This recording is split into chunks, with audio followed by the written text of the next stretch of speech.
All right, ladies and gentlemen, today's video is going to be a bit controversial. I mean, this topic is quite very controversial. It's not something that you might be used to hearing. But then, the thing is that nowadays we are seeing so many people who are going to school to study whatever, to study different things, philosophy, microbiology, a whole lot of these things that people are going to school to study these days. And quite frankly, while I am not against anybody going to get a degree, don't get me wrong, I am not against anybody going to get a degree.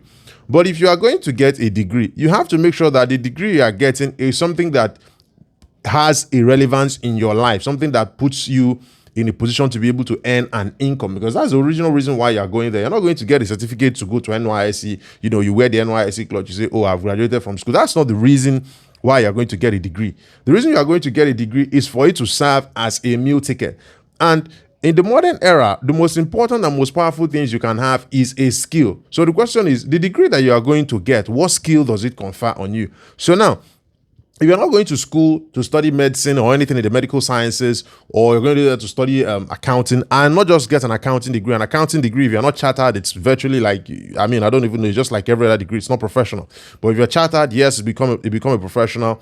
Or you're going to study some type of engineering that confers a skill on you in such a way that if anything goes wrong and you're unable to find a job, the blue collar or the white collar job or any type of job that you're looking for, you are able to use that skill to begin to generate an income for yourself. But then we have a problem where young people just go to school, they get these degrees, and then our parents spend so much money to send us to school to get these degrees. And guess what they could have done instead? Here's what your parents could have done instead of sending you to school to get a degree.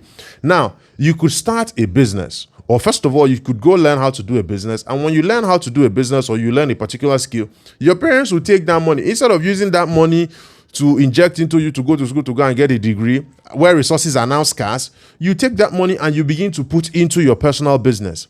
Now, as you're putting that money into your personal business, since school is 4 years, you will conduct that business under the supervision of a mentor for 4 years and the supervision of your parents. You're going to provide audited reports. You're going to provide accounts every quarter. You're going to provide what you're doing with money. You are going to be supervised in that business for 4 years. That becomes your education. That becomes your school. And in those 4 years, you're actually learning a skill and you're actually making money. And then the next thing that equally goes with it is that the money stays within the family. The money is not flowing out. Because if your parents have money, they bring money and, you know, they're sending it to one university. They send it to Babcock. They send it to Uniben. They send it to EXU. They send it to UI. The money is flowing out of the family. The money is leaving the family.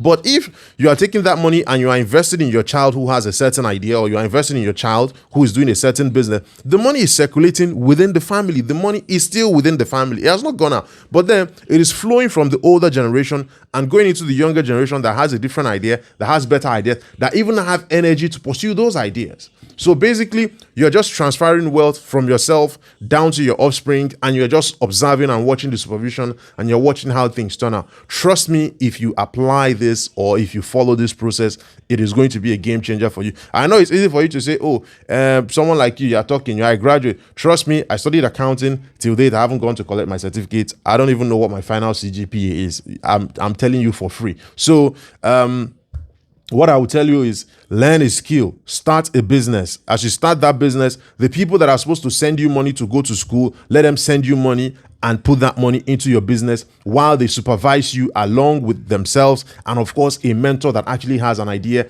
in that business. That will serve you far better than, of course, going somewhere. You spend 4 years, after 4 or 5 years to study one course. When you're done studying the course, you now come out and start paying another money to learn additional skill. Now, meanwhile, maybe the skill you're going to learn is going to take 6 months to a year. And that's 6 months to a year of you spending money to go to the place you're going to learn, 6 months to a year of you. And after the end of the 6 months, you now start looking for your own customer. Before you know, 4 years would have equally passed on you before you start making money with that skill that you've gone to acquire. So it's the same thing. You might as well have saved yourself 4 years somewhere. Then take that 4 years, put it into your business, and you begin to make your life happen from there. I hope this helps someone. Cheers.